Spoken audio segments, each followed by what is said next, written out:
Welcome back to A Kitsune's Tale. Please like, subscribe, and comment. Any and all feedback is welcome. Chapter 6. Tales. I awoke to Pasha's tear-stained face looking down at me. "How did I get here?" I asked. "She's awake, hurry!" The small room quickly filled with worried faces. Pasha helped me sit up. "Take it easy," she cautioned. I rubbed my face with my furred hands and froze. The changes experienced in my dreams had manifested in the waking world. The fur on my forearms was black, fading to reddish-brown at my elbows. I examined my body more closely. My palms were covered in black pads, and my fingers sported half-inch claws instead of nails. My feet were much the same, but my legs appeared malformed, bending in places I wasn't used to. "I need a mirror, please." I was in too much shock to be excited, especially after everything I'd been through. Pasha helped me unsteadily to my feet and led me to the bathing room. She waved a hand over the water, causing it to still to a mirrored finish. Staring back at me was the slender face of a red fox with black ears that dipped back of their own accord. I grinned experimentally, seeing rows of tiny canine teeth filling my muzzle. "I look so different," I whispered. Pasha shook her head and pointed at something moving behind me in the reflection. My eyes widened and my ears rose in alarm. 4 full tails twitched with a life of their own. I had expected some changes, and I had even begun to accept that I was a kitsune. But 4 tails? Somehow I knew there would be more changes. The fox spirit had given me the impression of more tests ahead. What does this mean? Kano's reflection appeared beside mine in the pool. "This means you have a lot to learn. I will arrange for Kern to assist Pasha with your education, if she agrees." He frowned at Pasha, who nodded her agreement. "For now, we would like to ask you some questions. Would you please tell us about your experiences? We were afraid we would lose you. Pasha tells me you passed out during the hunt at the festival and that you nearly burned down her home." The questions were rapid fire and difficult to keep up with, but I managed barely. When Fishra took me to the market, we stopped by a large fire where others were dancing. I remembered seeing what I thought was a fox walking through the flames. I lifted my hand, feeling inside for the power I knew was there. I began following it until I heard someone calling to me. It then turned to face me. I could feel it trying to drain me. We fought for a time until I felt a sharp pain that caused me to gasp. When I did, I sucked it within me. I felt the power rising, just as it had in my dreams. It flowed from my chest to my hand, where it surfaced from my fingers as a blue-white flame that rolled harmlessly across my hand without singing the fur. I turned my hand over to observe how it flowed over my furred hand without actually touching me. "That would explain the first tail," Pasha commented. "What about the other gifts?" Again, I willed the power to the surface, but this time I willed it into my left hand. It was different. Cooler. Instead of the flame still flickering in my right hand, the air above my left hand began to condense until water began to accumulate in my palm. It swirled into a growing drop until it was about the size of a golf ball that reflected the light in the room. I drew my hands together until both the flame and water vanished with a hiss of steam. The second test took place on the bank of a raging river where the fox attacked me by trying to freeze me to death. I was unprepared for what it was trying to do or what it wanted me to do. Out of desperation, I called the fire forth to warm my body and combat the snow and ice. A cold chill ran up my spine at the memory. Once I faced the fox and we became one, I found myself trapped in a desert. I walked for miles in search of the fox spirit. The longer I searched, the more desperate the thirst. At one point, I came across the skeletal remains of what looked like another kitsune with the word thirst drawn into the sand at its fingertips. Maybe it was real, or maybe it wasn't, but by this time I could barely continue. I closed my eyes, wanting the others to see what I had experienced. The sound of someone inhaling sharply brought my attention back into focus. Suspended over the pool was a mist that showed images of my experience, like a holographic movie. Everyone watched the images of me and the fox at the end of each encounter. I didn't watch. I already knew the outcome. Instead, I longed for my human form. I wasn't yet ready to face my life as a kitsune. I barely noticed the changes until I felt my weight shift to a more familiar stance. Everyone was so focused on the images that they didn't notice when I left. I found a seat in the sitting room, waiting for the others. To pass the time, I summoned a gust of wind to draw up any dust to my hand. Once there was a small pile, I dismissed the wind and focused on the dust and a few bits of gravel. It began to form into the semblance of the fox from my dream. The construct moved with a mind of its own as it dug into the crevices between my fingers. Even after I dismissed my power, it remained, but now stared up at me with its head tilted quizzically. You have much to learn, young Kit. There is much to teach should you dare seek me in the blood-red sands. I nearly died from your last tests, I responded calmly to figure standing in my hand. Why would I seek you out again? The fox studied me curiously. I was thrown off by this change of tactics. You have yet to be tested, Kit. You have only been taught to control what was within you. Seek me in the blood-red sands. This time, the swirl of dust and dirt burst out in different directions, leaving me with an empty palm when Kano entered. I want you to speak with Kern when you are rested. For now, it is agreed that it's best you stay here with Pasha. I dropped my hand onto my lap. Cyro and I are going to return to the palace to comb over the books in my private library. He said nothing more and waited by the door for Cyro to join him. Once the old Huli Jing caught up, they both left silently with Fishra in tow. Pasha entered minutes later. She made no comment as she poured 2 glasses of red wine. She handed me a glass and took a seat beside me. Time passed without a word, which was just as well since I wasn't in the mood to talk. There was much to think about. How would the changes affect my life back in the human world? Would I be able to access the power once I returned? Why hadn't my grandmother told me about our heritage? Was I human or kitsune? These questions played repeatedly in my mind. Finally, I asked, "Did you go through the same ordeal when you came into your power?" Pasha cradled her glass contemplatively in both hands, observing the swirling liquid. I was taught to use my gift from the time it manifested. It didn't have time to grow out of control as yours has. My powers also differ from yours. My power lies in the control of water, earth, and spirit. Yours, on the other hand, seems to encompass all of nature. She paused to down the rest of her glass before refilling it. Every time a new power emerges in a kitsune, they grow another tail. You have 4 separate gifts, so you have 4 tails. You are now counted among the most powerful yet inexperienced kitsune alive. I spent my whole life learning to control my gifts as they emerged, and here you have complete control over your powers within a day. I could not guess how this came to pass. I contemplated what she was telling me. I doubted I had complete control, as Pasha suggested. The power came when summoned willingly enough, but slowly. Pasha had changed the properties of the water almost instantly. Do you remember the night you sent me on my quest? I waited for Pasha to respond, but she was silent. I first saw the fox from my dreams during my quest in the smoke from the incense. It wanted to know who I was and why I had summoned it. I told it I wanted to learn. It told me to seek knowledge before the hunt. Pasha eyed me skeptically. I was telling her that I had the goal of every kitsune to commune with the higher spirits in the hopes of gaining power and wisdom. Few were ever rumored to have succeeded after a lifetime of trying. There was rumored to be a monastery of those who devoted their entire lives to speaking with the spirits. All who claimed to have spoken with them bore scars from the misfortune or blessing, depending on your view. Many argued the benefits of such communion considering the danger to the seeker. It was possible, Pasha thought. Every kitsune who claimed to have spoken with the spirit possessed 4 tails. Maybe Kern would be able to help since he was the either knew. Pasha patted my leg, telling me to get some sleep. The next morning, we would go meet with Kern. I moaned at the prospect of retelling my story, but obeyed. The next morning, we found Kern at the armory speaking to Kassan.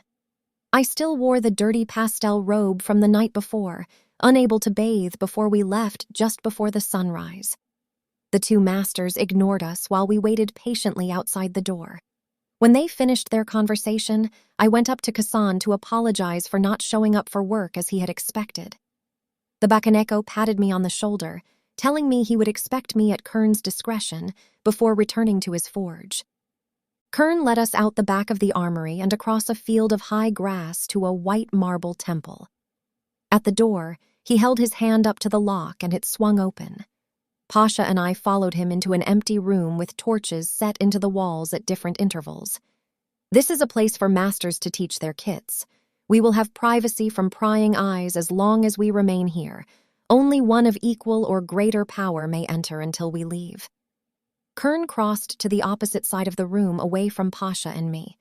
Pasha, suspecting what Kern was up to, moved to the side of the room out of the way. "Show me your true form, Kit." I did as I was told. I gripped my teeth against the pressure of strained muscles and cracking of bone. The change was not exactly painful, but it was uncomfortable in its slowness. My face felt stretched, and my teeth grinned together until I feared the skin might rip open as my maw extended. It took a moment to adjust to the new sensations. Once finished, I stood straight with my tails hanging limp behind me. Kern observed the change like an artist contemplating a painting. "Very good. Now I want you to summon your power." My power had barely surfaced when Kern attacked. I recognized the red-orange flame only seconds before he sent it wailing toward me.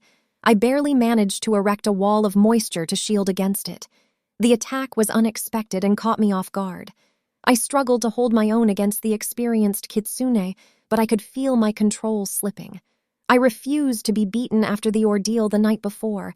I let the fire consume my body but manipulated it around myself until it swirled around me harmlessly like a cocoon. At the same time, I worked to draw the air away from the flame in hopes it would be extinguished. The inward pressure eased noticeably while my own outward manifestation intensified. I used the momentary respite to launch my own counterattack.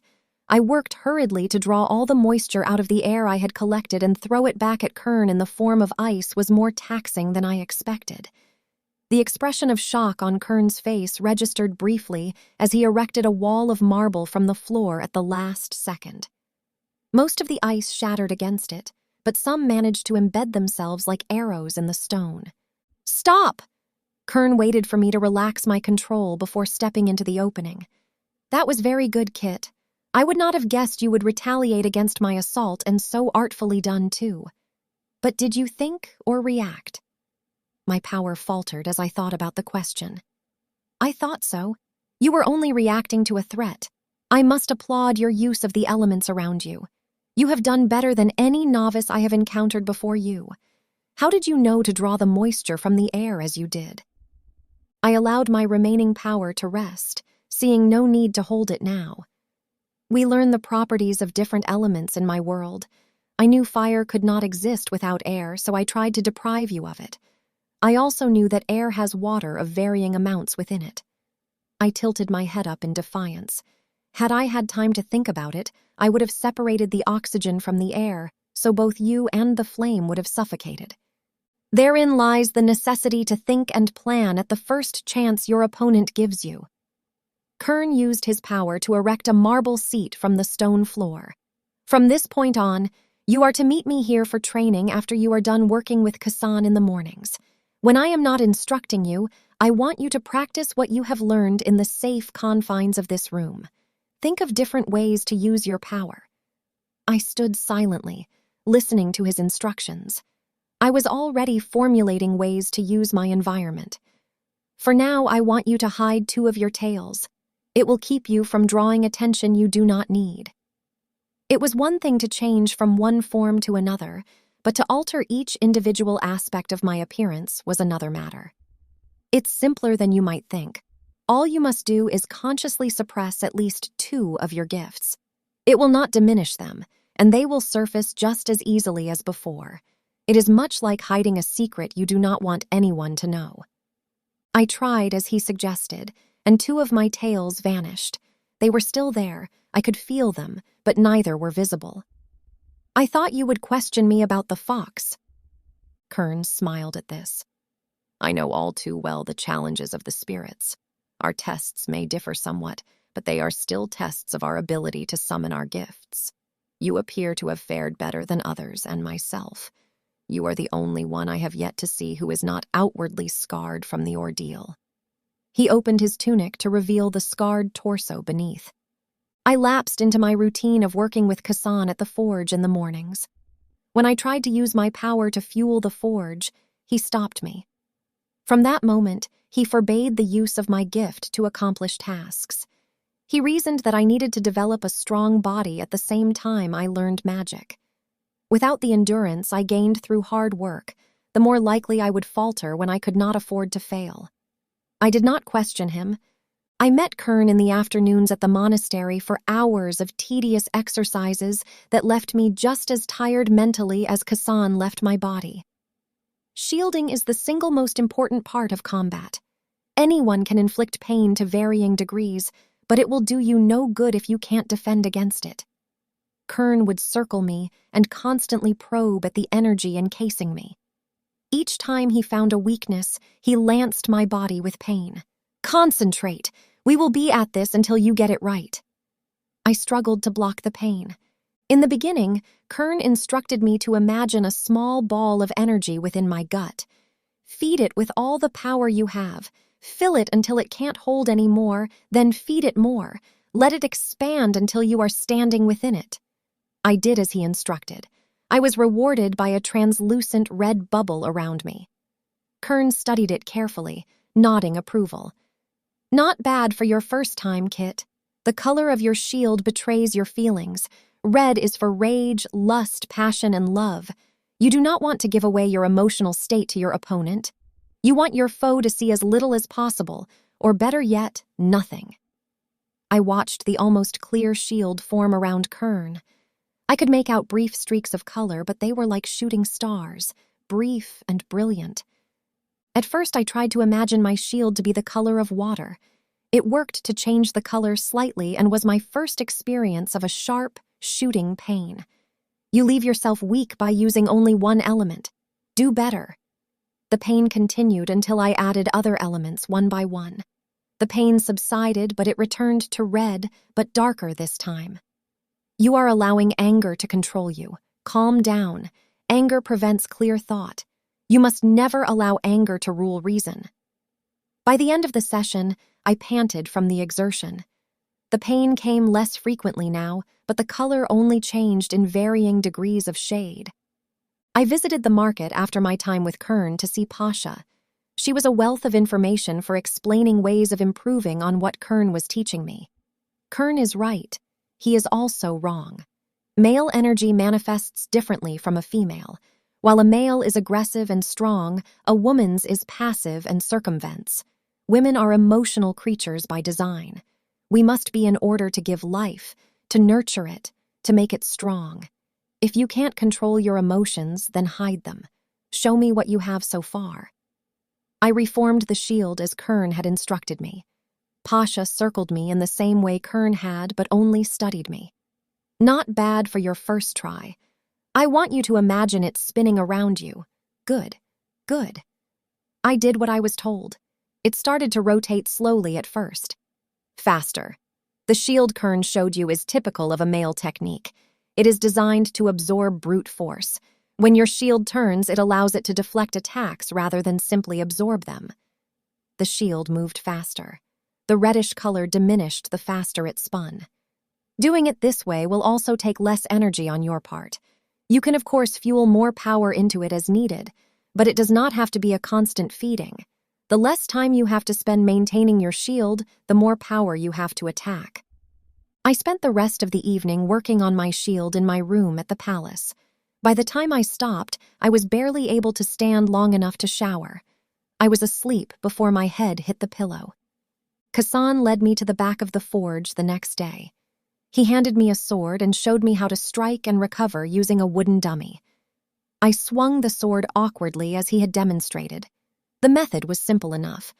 I swung it across the side of the dummy and pulled it back, raising it up beside my head before lifting it above my head and angled toward the opposite side. With each strike, I switched my stance and brought it up to the opposite side of my head. The purpose of this stance is to guard your head and arms from a countermove. Once I am confident you can do it correctly, I will teach you another. Kitsune returned to his forge while I repeated the move he had shown me. My morning consisted of practicing the same strike repeatedly until it was time to meet with Kern. My arms burned from the strain, and I was drenched in sweat by the time I left. Kern was already waiting for me when I arrived. He sat on the steps in front of the monastery, holding a strange gold object in his hands. "Do you still have the amulet Kano gave you?" he asked, without looking up. I pulled the amulet over my head. Kern studied it carefully for a long time before handing it back. For the first time in 2 weeks since I received it, I studied it. On the disc was clearly a fox with 4 tails, but it still didn't look complete. Something was missing. "Are you familiar with what a sigil is?" I gave him a dumbfounded look in response. A sigil is a symbol that represents a thing or person. It can also represent a process for things such as summoning or complex magic. Kern handed me the gold object he had been toying with. It was a gold ring with 5 tails fanned out in the middle. The tip of each tail touched the outer ring while they joined with each other in the center. "Kano wants you to have it against my wishes." It was Kayla Greywood's sigil. I turned it over in my hand, studying every detail. One side looked the same as the other. It was not very fancy or complex, but I could feel warmth emanating from it. "There are things you must know about your grandmother that affect you. Come with me." Kern led me around to the back of the monastery to a section of wall with a symbol that matched the one he had given me. "Only a member of Kayla's family may open her den." I was confused by the reference. "What do you mean, her den? I do not see a door anywhere." This monastery was her private sanctuary. She used the upper room you saw to teach other kitsune but had her own private study below. Kern used his finger to trace the edges of the symbol on the wall. "This is the door to her den. It is up to you to open it. Each tail represents one of the 4 elements.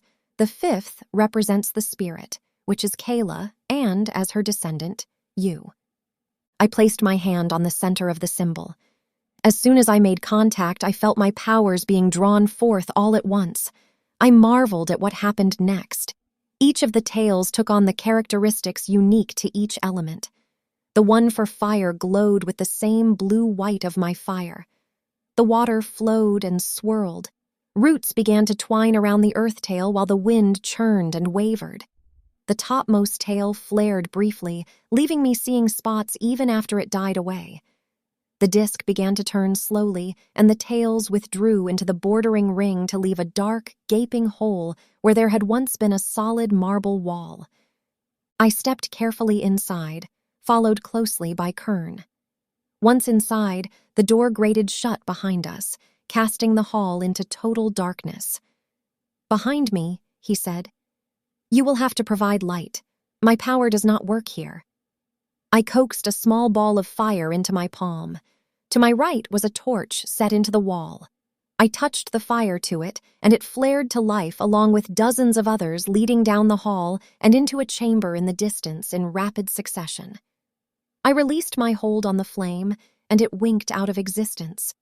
The walls were made of a similar marble as the monastery, except instead of white and gray, they were black, with white veins running through them.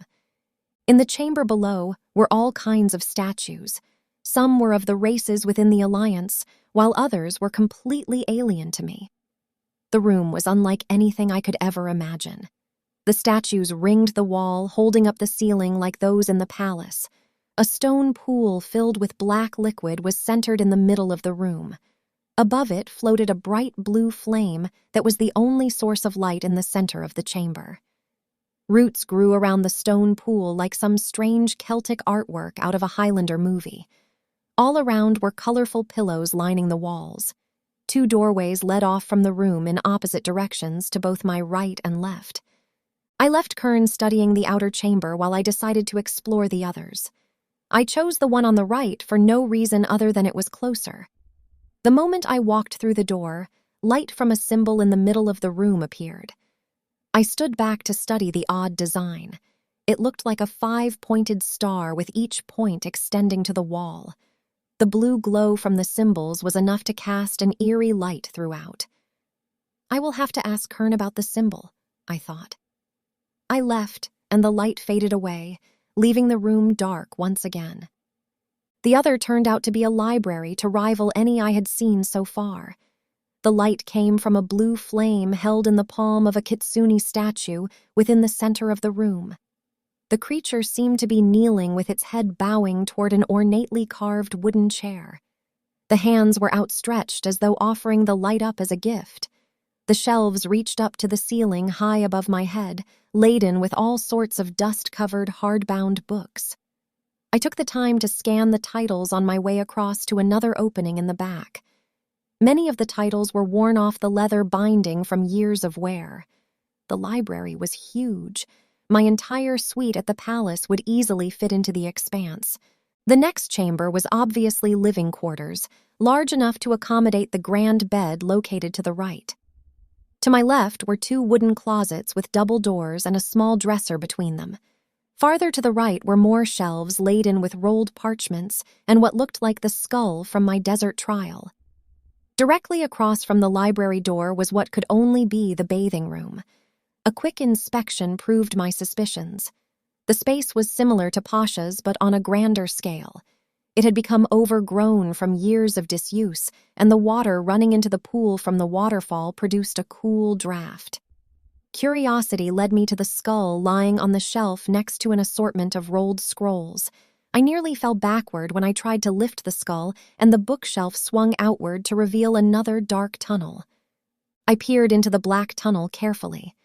The moment my head passed the shelf, torches lit of their own down the expanse. A lever on the wall next to the hidden passage suggested the door was meant to be closed behind me. I entered cautiously. It looked to be a natural path. No modifications were made to give the illusion of welcoming. In all, it was more foreboding than inviting. I made my way down the winding tunnel to a small room containing only a polished stone chest. Atop it was the 5-tailed sigil Kern had given me, along with the words Kayla Greywood inscribed, along with the dates of her birth and death. I covered my mouth with my hands and slowly backed away. What I had confused for a chest was in fact a sarcophagus. I was about to leave when a kitsune materialized from behind the sarcophagus and approached. It did not walk around it as I expected, but passed through it toward me. The big kitsune dragged its hands over the lid with a kind of longing as it passed. "Welcome, Kara Silvermoon. I have been expecting you for some time now." The person in front of me solidified into a gray fox with 9 tails swaying behind it. I could not help but think it was the most beautiful creature I had ever seen. It moved with the grace of a dancer, but had the eyes of a predator. Those same eyes locked on me, seeming to peer into my soul. I could not move, nor did I think I wanted to. Something about the kitsune called to me. "I see Kayla's hold over your power is quickly fading. You favor your grandmother in many ways, my kit. I feared that my line had been lost to me when she fled across the veil while still pregnant with your father." "My father? I never knew my father. He died of a fever when I was 2. I swallowed hard, still frozen in place. "Are you saying my father was like me?" The kitsune turned to face Kern when he entered the room. Kern stared at the creature in fear. The creature stepped closer to Kern until he was nose to nose with him. Kern could have easily been a statue, except for his tails twitching uncontrollably. "You are not welcome here, trespasser. Leave my presence if you value your life." Kern glanced at me, unsure of what to do. He obviously wanted to desperately be away, but refused to leave me either. I could now move since the kitsune's attention was no longer focused on me. I used the chance to step between it and Kern. He is my teacher. I would not have found this place without him. The kitsune leaned down to study both of us. "Very well, mortal. You have my blessing and may go with your life. My kin will not be harmed while I am with her." Kern started to turn and run, hesitated, then left as fast as his feet would carry him.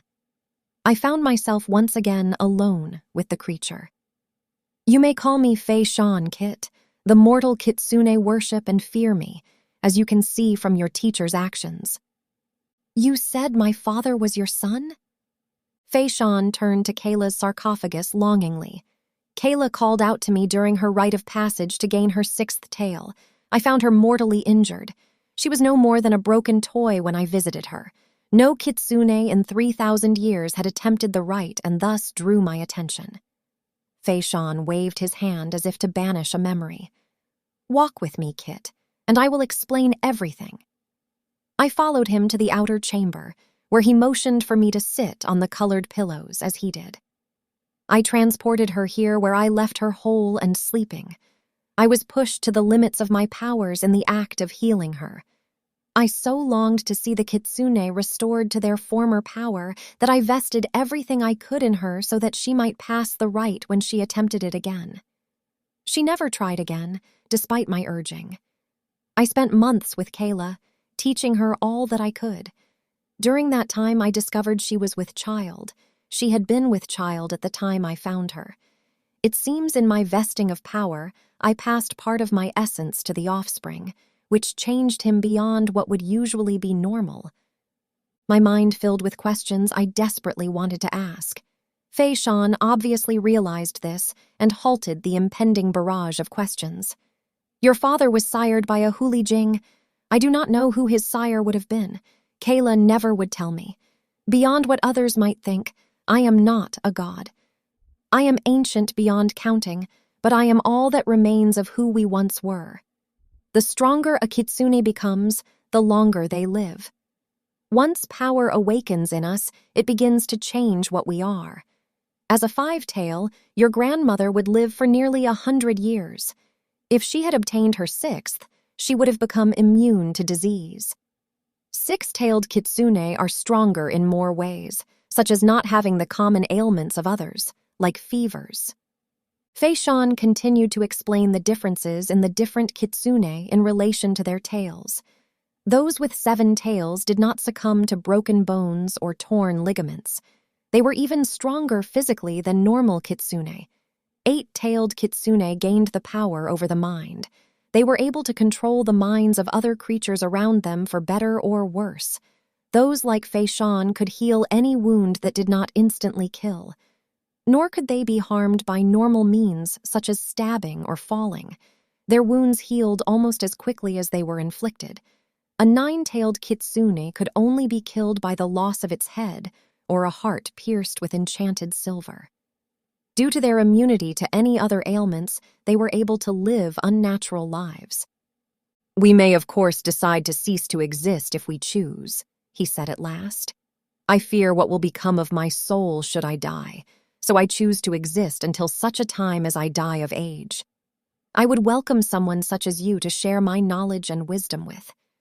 I grow weary of a solitary existence." He reached out and placed his hand on my chest. "I have removed the locks on your power placed by your grandmother. Those locks were all that remained to deny you of your birthright. You will find that you now have the power to heal minor wounds, nor will you fall ill of natural causes save disease and age. In your grandmother's books is the knowledge you will need to pass your rites of passage should you choose to undertake them." Kara felt a weight lift that she had not known had been there before. The power that had slumbered just below the surface stirred impatiently, waiting for release. "It grows late, Kit. It is time for me to leave you now. It costs much to cast myself over such distances." Shon began to fade from existence until he was no more. Kern scrambled out of the sanctuary as fast as his legs would carry him. The moment he escaped the dark confines, the door slammed closed behind him with a deafening boom, like thunder. He found Kano in the commons hall of the palace holding court. Every head turned to him when he burst through the doors unceremoniously, still panting heavily from the run. "Kara!" was all he could say between gasps. Kano did not waste time leaving, nor did he give any explanation to the courtiers. "Come with me," he said as he grabbed Kern in passing. Outside, Kano summoned his guards to follow. Like moths to a flame, he drew soldiers to him on the way to the sanctuary. Thank you for joining us for another edition of A Kitsune's Tale. We hope you will return for more.